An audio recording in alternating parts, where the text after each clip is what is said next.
والله يدعو إلى دار السلام ويهدي من يشاء إلى صراط مستقيم. اسلام فرمایي زما د امت فقرا دا د مالدار خلقونه 500 کاله مخکې جنت ته داخليږي. ځکه وجه د هغې دا ده د دې مالدار خلقونه یو تپوس کېږي وعن ماله من اين اکتسبه وفيما انفقه.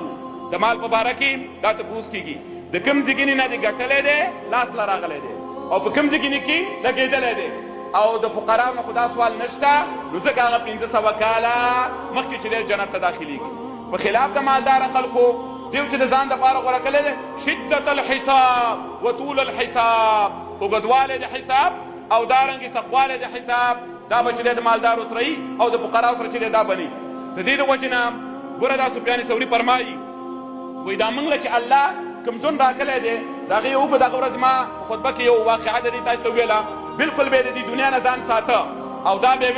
ویل لو علم الملوک و ابناء الملوک لجادلونا بالسيوف. که چېرته د مالداره خلکو ته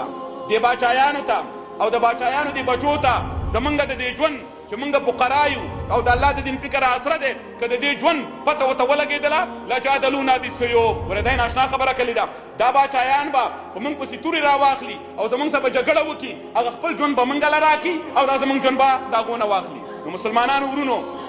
دا مالداره که د دې فقراو د ژوند نه خبر شولو نو دا ټوله دنیا به راواخلي فقراو له به ورکړي او د هغو نه به دا د استراحة النفس دا د فراغ القلب دا د خفة الحساب ژوند چې دی دا به ځان له واخلي. د دې د وجې نه عبدالملک ابن مروان دا د دې امویو یو خلیفه و په عراق کې په خپله باچایي کې اوسېده. دا عراق کې چې کومه د خلافت بنګله وه په 3-4 چت کې دا عبدالملک ابن مروان و.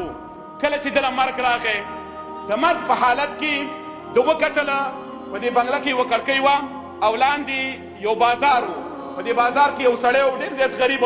او هغه د دې خلکو دا کپړې چې دی په مزدورۍ باندې اینځلې او قلار خپلې کپړې ډبولې او دا د دې ټولې دنیا باچا دی. نو دې عبدالملک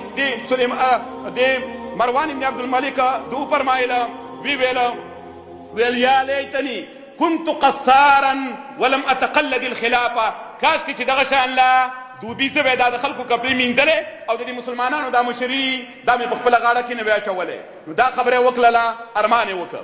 د ده دا خبره چې دی په هغه وخت کې د تابعینو زمانه وه د حاتم الاسم په نامه باندې یو ډېر زیات نیک سړی و عالم په عراق کې د ده دا خبره هغه ته ورسېدله چې دوی باچا د خلیفه داسې ارمان وکړه چې کاش کې دغه دوبي وې او د دې مسلمانانو مشري مې نه وی کړې. هغه یو ناشنا خبره وکړله ویې فرمایله ویل الحمد لله الذي هم يتمنون حالة الموت أن يكونوا مثلنا ونحن لا نتمنى أن نكون مثلهم. وی حمد و استائنا هغه ذات لره ده چې دا باچایان دا مالداره په وخت د مرګ کې ارمان کوي چې زمونږ په شان لشي او مونږ هېڅکله په وخت د مرګ کې دا ارمان نه کوو چې مونږ د دې په شان لشو. او ډېره ناشنا خبره یې وکړله ځکه رښتې دا ټول مالداره خلک دا ټول د دنیا باچایان دا ټول منبران دا ټول مشران په حالت د مرګ کې به دقه ارمان کوي چې کاش کې یو فقیر و مسکین وی په دې دنیا کې مې ژوند تېر کړی چې څومره نوکرانې دي او څومره عهدې دي څومره مالداري ده دا زمونږ نه پاتې شوله. او یو غریب له چې کله مرګ راځي هېڅکله په حالت د مرګ کې دا د چا د باچایي د چا د وزارت د چا د منبرۍ د چا د بنګلو چې دی دا ارمان نه کوي. نو هغه ولې یو ډېر زیاته ښایسته تعبیر وکړه. مسلمانانو ورونو اخرنۍ خبره زمونږ دا ده دا دنیا ده په دې دنیا کې الله جل جلاله منګ او تاسې پیدا کړي یو. دا معنی دا نه ده زما د دې خبرو چې منګ دا دنیا را واخلو او بالکل یې شاته کړو. نه په دې دنیا کې به د دنیا کاروبار کوو خو البته دا د دنیا کاروبار به د آخرت دپاره ذریعه ګرځو. منګ او تاسې الټه کار کوو د دنیا کار کوو دا دنیا د دنیا دپاره ذریعه ګرځو. څنګه مطلب دنیا به پیدا کې د دې دپاره چې زکات به ورکومه فقراو لره د مسکینانو حق به پیدا کومه د الله په لار کې به لګومه. منګه دغه په دې طریقه باندې دا دنیا چې د ممدوحه ده او په دې کې اجر او ثواب دی خو منګه ځکه په دې بیانو نن سبا د دې دنیا مالداره خلک دا دنیا ذریعه ګرځئ د دنیا دپاره نه د آخرت دپاره. دنیا پیدا کوم ولې ډېرومې بیا پې څه کوم بیا یې ډېرومه بیا پې څه کوم ګاډي پیدا کومه بیا پې څه کوم بنګلې پیدا کومه بیا پې څه کوم یو منبرۍ یو وزارت ته پې ځان رسو. نو په دې طریقه باندې دا دنیا مضمومه ده چې دا دنیا د دنیا دپاره ذریعه وګرځې او که یو سړی دا دنیا د آخرت دپاره ذریعه ګرځوي نو په دې دنیا جنت هم ګټلی کېږي او په دې دنیا باندې جهنم هم ګټلی کېږي. بل قاعده او قانون دا دی د دې دنیا محبت چې ستا د زړه نه بارو دا ستا دپاره د نجات ذریعه ده او که د دنیا محبت ستا د زړه ته ننوت نو دا ستا دپاره د هلاکت چې دی ذریعه ده. د دې یو مثال زه تاسو له درکړم چې ستاسې خیالي په دې بحرونو کې دا کشتۍ رواني دا کشتۍ په اوبو کې رواني دا اوبه د دې کشتۍ دپاره د نجات ذریعه هم ده او دا اوبه د دې کشتۍ دپاره د هلاکت ذریعه هم ده. که دا اوبه د دې کشتۍ نه باري نو کشتۍ دپاره د نجات د خلاصي ذریعه ده خو ولې که دا کشتۍ ته دا اوبه دننه ورننوځي نو د کشتۍ دپاره د هلاکت ذریعه ده. دقه رنګې دا دنیا ده که د دې دا محبت دی د زړه نه بار و د الله په لار کې دې لګوله ستا دپاره د خلاصي ذریعه ده. دقه رنګې دغه دنیا که ستا د زړه ته راننوتله او د دنیا د دنیا دپاره ذریعه وګرځوله نو بیا ستا دپاره د هلاکت ذریعه ده. دنیا ته کتل بقدر ضرورت آخرت ته کتل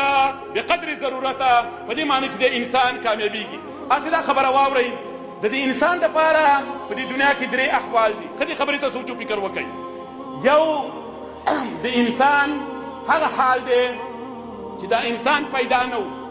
د ده دا روح د ده د مور په ګېډه کې د ده بدن لا نه و راغلی. دا یو حال دی د انسان. دویمه د انسان هغه حال دی